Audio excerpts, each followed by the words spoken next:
కృష్ణలీలలు, జరాసంధుడి వధ. పాండవుల తల్లి కుంతీదేవి కృష్ణుడికి మేనత్త. అంతేకాక కృష్ణుడి చెల్లెలు సుభద్రను అర్జునుడు పెళ్ళాడాడు. ఆ విధంగా బంధుత్వానికి తోడు.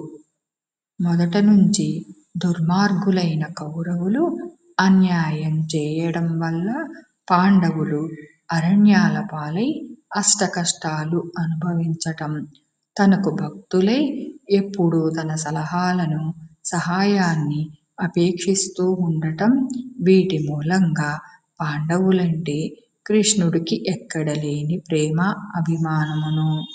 ఇంద్రప్రస్థవపురంలో ధర్మరాజు రాజసూయాగం తలపెట్టాడు. దిగ్విజయయాత్ర చేసి రాజులందరినీ జయిస్తే కాని ఆ యాగం చేయడానికి వీలులేదు. కనుక ధర్మరాజు కృష్ణుడి సహాయం కోరాడు.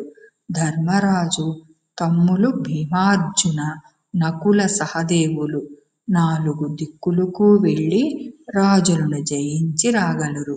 కాని మగధ దేశాధిపతి జరాసంధుణ్ణి జయించటం కష్టం. జరాసంధుడి జన్మ వృత్తాంతం విచిత్రమైనది. మగధపతికి బృహద్రుధికి 2 భార్యలు. చాలా కాలం వరకు వారికి సంతానం లేదు. చండకౌశికుడు అనే ముని బృహద్రుధుడికి భక్తికి మెచ్చి బిడ్డ పుడతాడని చెప్పి ఒక దివ్యఫలం ఇచ్చాడు. ఆ పండు కోసి చెరిసగం తన భార్యలకు ఇచ్చాడు బృహదుడు. భార్యలు గర్భవతులై కొన్నాళ్లకు శిశువులను కన్నారు. అయితే బిడ్డను నడిమకు చీల్చినట్లుగా ఒక కన్ను, ఒక కాలు, ఒక చెయ్యి, సగం పొట్ట, సగం తల ఉన్న ఒక్కొక్క బిడ్డను ప్రసవించారు వారు. వికృత రూపాలతో పుట్టిన బిడ్డలను చూసి భయపడి రాణులు తమ దాసీల చేత తోట వెలుపల పారేయించారు. కోట వద్ద రాత్రివేళ తిరుగుతున్న జర అనే రాక్షసి ఆ ఖండాలను చూసి ఆహారం దొరికింది కదా అని సంతోషించింది.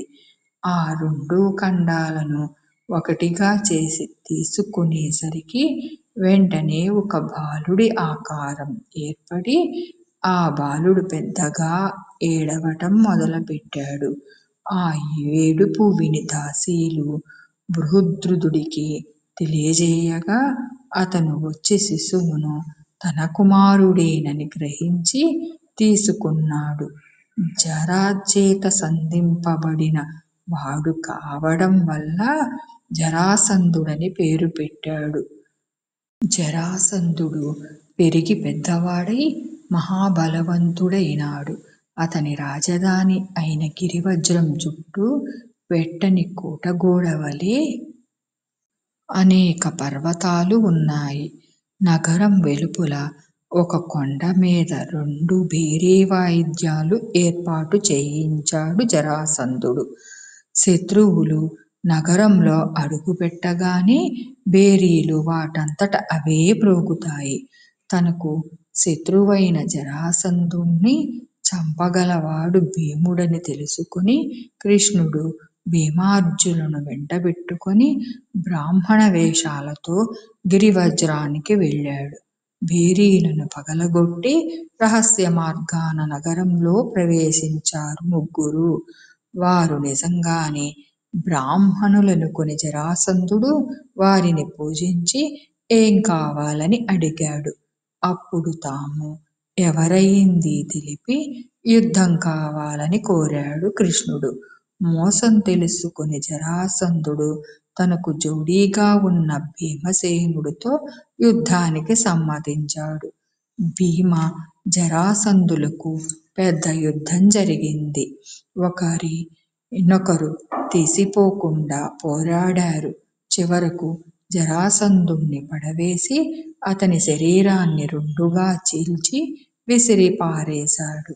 కాని ఆ 2 ఖండాలు కలుసుకుని జరాసంధుడు తిరిగి బ్రతికి వచ్చి భీముడితో పోరాటం మొదలుపెట్టాడు. ఇలా కొన్నిసార్లు జరిగింది. అప్పుడు కృష్ణుడు జరాసంధుడి జన్మరహస్యం తెలిసి నవాడు కనుక భీముణ్ణి చూస్తుండగా ఒక పొల్ల తీసుకుని దాని నడుముకు విరిచి ఆ ముక్కలు ఒకే వైపుకు కాకుండా అస్తవ్యస్తంగా పారవేశాడు. అది గ్రహించిన భీముడు జరాసంధుణ్ణి కింద పడవేసి రెండుగా అతని శరీరాన్ని చీల్చి 2 ముక్కలను వ్యతిరేకంగా అటొకటి ఇటొకటి పారవేయటంతో జరాసంధుడు మరణించాడు. ఆ విధంగా కృష్ణుడు భీముడు చేత జరాసంధుణ్ణి చంపించి ధర్మరాజు రాజసూయాగం ఆటంకం లేకుండా నెరవేరేటట్లు చేశాడు.